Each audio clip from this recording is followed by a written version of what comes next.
Is something wrong? My computer. Okay. Hello, everyone. I will share the screen. और पहली बात तो ये कि आई एम ग्लैड कि फाइनली लॉ ऑफ वन दोबारा शुरू हो रही है. एटलीस्ट मैं अपनी तरफ से कोशिश तो कर रही हूँ. हालांकि आज दो मेरे नए पॉडकास्ट रिलीज होने पर पिछली बार जो मेरा सुपर टॉक्स पे रिलीज हुआ था तो एक साइकिक अटैक हुआ था मुझ पे. और उसकी सेम उसी तरह आज फिर सुबह से मैं नोट कर रही हूँ कि पिछली बार साइकिक अटैक मुझ पर हुआ था. इस बार साइकिक अटैक शायद मेरे आसपास के लोगों पे हो रहा है. क्या हो रहा है मुझे कुछ समझ में नहीं आ रहा. तो this is basically being done so that law of one से लोग दूर रहे. तो देखते हैं. मैंने किसी को बोला है हीलिंग देने के लिए कि आप लॉ ऑफ वन के मेरे पॉडकास्ट को हीलिंग दो. तो लॉ ऑफ वन क्या है और मैं उसके बारे में ये जो पॉडकास्ट हैं ये क्यों कर रही हूँ. अभिषेक जैसे लोगों के लिए ये जानना सही रहेगा. लॉ ऑफ वन एक किताब है जो मेरे पास आई 2022 में, जब मैं ये जानने की कोशिश कर रही थी कि 2020 में जो हुआ क्यों हुआ, 2021 में जो हो रहा है वो क्यों हो रहा है. और जब 2021 में मुझे पता चला कि ये सारी एक कॉन्स्पिरेसी है तो मैं ये जानना चाहती थी कि ये जो कॉन्स्पिरेसी है ये रच कौन रहा है. क्योंकि भगवान तो ऐसे काम नहीं करता. भगवान एक तरह से हमारे माँ बाप की तरह है, हमारे माता पिता की तरह है. तो माँ बाप जो होते हैं वो तो हमेशा अपने बच्चों से प्यार करते हैं और उनका भला चाहते हैं. तो फिर ये कलेक्टिव कॉन्शियसनेस का खेल कौन खेल रहा है. और तब ढूंढते ढूंढते पता चला अनुनाकीज ये वो. और तब मुझे किसी ने मैसेज किया कि मैं आपको एक किताब देना चाहता हूँ. और इस किताब में जवाब है. और ये दरअसल सारा खेल एलियंस ने, ईटीज ने रचा है. और जैसे देवता होते हैं ऐसे असुर भी होते हैं. तो जैसे बुरे ईटीज होते हैं ऐसे अच्छे भी होते हैं. और इन सब चीजों के बारे में जानकारी मुझे मिली, मतलब वो मुझसे कह रहे हैं इस किताब से. तो इस किताब का नाम है law of one. Law of one मतलब के एक का नियम, मतलब यूनिवर्सल ब्रदरहुड, मतलब कि हम सभी सिर्फ इंसान नहीं बल्कि हर चीज हम लोग एक हैं. तो लेकिन ये लॉ ऑफ वन की किताब आई कहां से. ये लॉ ऑफ वन की किताब ऐसे आई कि 1950s में डॉन एल्किंस करके एक इंसान जो पैदा हुआ था, उसने जब उसे फिजिक्स से उसका दिल नहीं भरा और उसने कहा कि नहीं, ऐसा नहीं हो सकता कि दूसरे ग्रहों पर लोग नहीं हैं. तो उसने अपना रिसर्च करना शुरू किया. जब फिजिक्स से उसको कोई जवाब नहीं मिले, साइंस में स्कूलों में क्या सिखाया जाता है, तो उससे जब उसको कोई जवाब नहीं मिला, मेरी आवाज आ रही है ना, उसको जब उससे कोई जवाब नहीं मिला तो उसने मेटाफिजिक्स ट्राई किया. मेटाफिजिक्स यानी कि उसने मेडिटेशन, क्वांटम फिजिक्स, इस तरह की चीजें, अ, च- चीजों के अंदर अपने जवाब ढूंढे. मैं कौन हूं, कहाँ से आया हूं, क्यों आया हूं, मेरी जिंदगी का पर्पस क्या है, धरती के अलावा क्या और भी लोग हैं, अगर हैं तो उनकी जिंदगी कैसी है, वो लोग कैसे हैं, कहाँ कहाँ हैं, वगैरह वगैरह, इस तरह के बहुत सारे सवाल. अब डॉन एल्किंस के ये सवाल उसको लॉ ऑफ वन की तरफ ले गए. लेकिन जिस इंसान ने मुझे ये किताब दी थी, पीए, उनके उनको ये सवाल जब उन्होंने उन्होंने किस वजह से ये पढ़नी शुरू की मुझे नहीं पता, लेकिन उनको इन सवालों के बहुत सारे जवाब ढूंढते ढूंढते वो स्टीवन ग्रियर तक पहुंचे. और blackwalt.com करके एक वेबसाइट है जहां डॉक्यूमेंट्स मिलते हैं डीक्लासिफाइड यूएसए के, शायद यूएसएसआर के भी, मुझे नहीं पता. तो इस तरह की बहुत सारी जानकारी उनको मिली जो उन्होंने हमारे साथ साझा की. और उन्होंने ये बताया, और उन्होंने of course law of one पढ़ी, समझी. और लॉ ऑफ वन के साथ जुड़ी हुई और किताबें भी शायद उन्होंने पढ़ी होंगी. तो उन्होंने बताया कि डॉन एल्किंस ने पहले voices of confederation, saucer speak, इस तरह काफी सारी किताबें, मतलब उसने क्या, डॉन एल्किंस क्या करता था, वो चैनल करता था। चैनल मतलब वो एक प्रोफेसर था, और वो अपने स्टूडेंट्स जो जिनकी सोच उससे मिलती थी, उनके साथ मिलकर वो छुप कर मेडिटेशंस करता था, ताकि नासा को पता ना चले या सीबीआई को पता ना चले। अब ये क्यों, और उसे क्यों पता चला, या क्यों ऐसा लगा कि छुप के करना चाहिए, ये तो अब वही बता सकता है। लेकिन शायद उसे पता चला होगा कि कोई तो कॉन्स्पिरेसी है जो हमसे ये सब बातें छुपाई जा रही हैं। तो हुआ ये कि वो ऐसे मेडिटेशंस में बहुत सारी चैनलिंग करने लगा। उसके साथ जो लोग थे वो लोग भी चैनलिंग करते थे। अब चैनलिंग का मतलब क्या? चैनलिंग मतलब सिद्धि। तो भारत में जब कोई हनुमान जी को चैनल करता है, शिव को करता है, काली को करता है, तो उसे कहते हैं इसे सिद्धि प्राप्त हो गई। अब लेकिन जरूरी तो नहीं है कि एक इंसान को एक ही सिद्धि प्राप्त हो। और जब हमने लॉ ऑफ वन पढ़ी तो हमें यह भी पता चला कि कई बार जो लोग जिसको सिद्धि मानते हैं, वो दरअसल सिद्धि ना होकर ये भी हो सकता है कि शैतानी ताकतें आपके दिमाग का और आपके ऊपर कब्जा पा चुकी हैं, और आपको जो इंफॉर्मेशन चाहिए दे रही हैं। लेकिन जब ऐसी ताकतें आपको वो सब कुछ देती हैं जो आपको चाहिए, तो बदले में भी लेती हैं।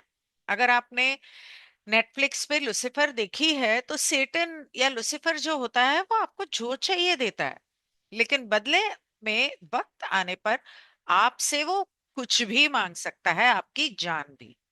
तो इसी तरह से यहाँ पर तो सिद्धियां, अब जिन लोगों ने मेडिटेशन की, मंत्र जाप किया, उन लोगों ने सिद्धियां प्राप्त की होंगी। लेकिन जरूरी नहीं है कि आप सिर्फ एक ही एंटिटी की सिद्धि प्राप्त कर सकते हो, या उसको अपने द्वारा एक ही एंटिटी बात कर सकता है। अलग अलग एंटिटीज भी हो सकते हैं जो आपके द्वारा बात करना चाहें और आपको खबर दे सकें। जैसे अगर आपने कभी किसी ऐसे बाबा के पास गए हो जो ब्लैक मैजिक उतारता है या करता है, तो वो सबसे पहले तो आपसे आपका नाम और आपकी माँ का नाम जानेगा।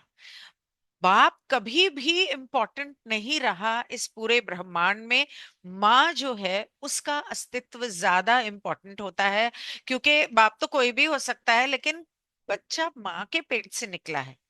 तो माँ का नाम मांगेगा, और उसके बाद वो जिन जिन भूतों को उसने कैद करके रखा है, उनको अपना एक तरह से अपने कब्जे में करके रखा है, उन जिन भूतों को वो कहेगा कि मेरा ये काम करो, तो रात को वो जिन भूत जाएंगे और जाके पता करके आएंगे जो आपने मांगा।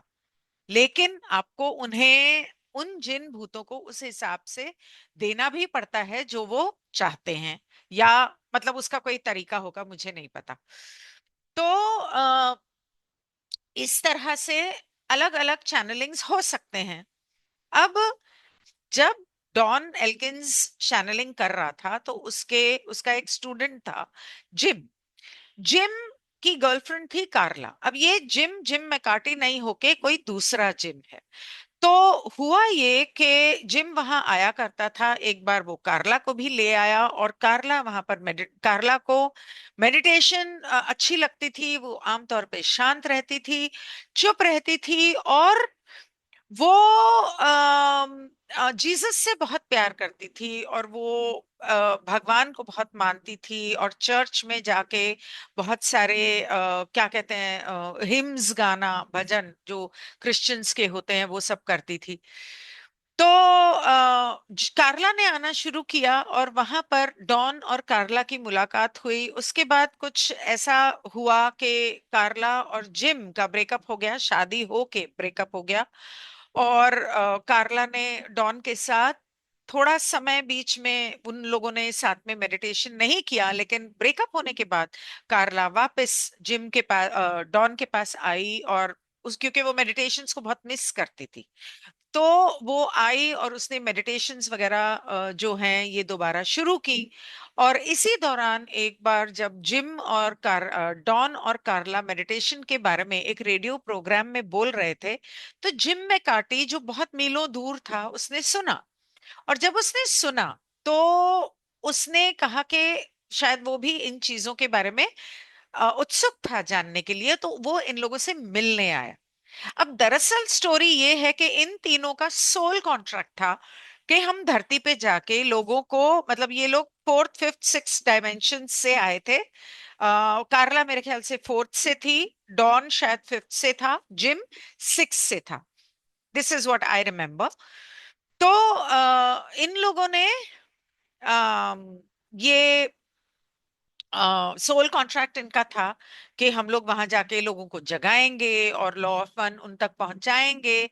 तो उसके तहत अब यहाँ पर तो भूलने का पर्दा लगा है, तो उनको तो याद नहीं, तो वो किसी बहाने से मिले। और जिम उन लोगों से मिलने आया और उसने कहा कि मैं भी आप लोगों के साथ जुड़ना चाहता हूँ, मेडिटेशंस करना चाहता हूँ।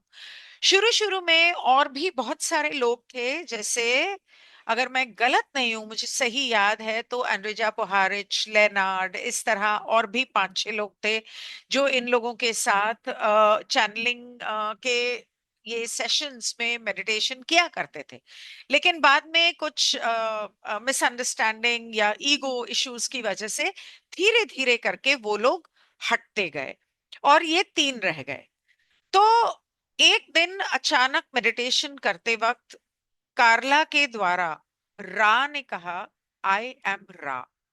और कार्ला तब तक चैनलिंग नहीं करती थी, डॉन करता था या कोई और करता था। लेनार्ड के द्वारा भी रा ने कोशिश की, लेकिन जो नैरो बैंड जो कार्ला पकड़ सकती थी उसका जो मेडिटेशन करके जो वेल ऑफ फॉरगेटिंग पतला हो चुका होगा, या जिस तरह से वो उसे ग्रास्प करके ट्रांस में जाके ग्रास्प कर पाती थी, बाकी लोग नहीं कर पाते थे।